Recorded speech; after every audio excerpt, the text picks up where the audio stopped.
წარუმატებლობის ძირითადი მიზეზი არის ეგო.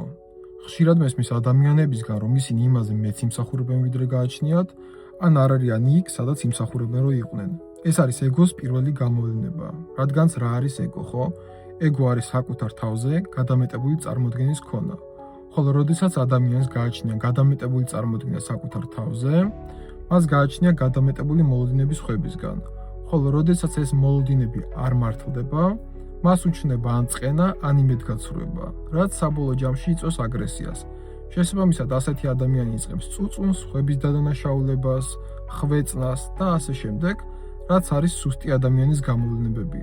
ხოლო ჩვენს გარემოცვალს არ უყვარს სუსტი ადამიანები და ადამიანები მაქსიმალურად ცდილობენ, რომ ასეთი ხალხისგან დისტანცია დაიჭირონ.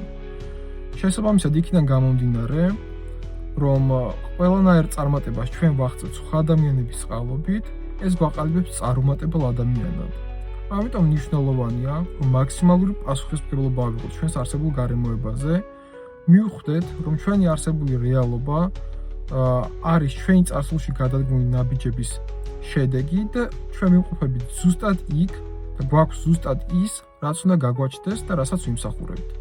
შესაბამისად, იმის მაგივრად, რომ დავიწყოთ ხვების დადანაშაულება, წუწუნი და ხვეწნა, უნდა დავისახოთ მიზნები და განვსაზღვროთ ამ მიზნებისკენ გადასადგამი ნაბიჯები.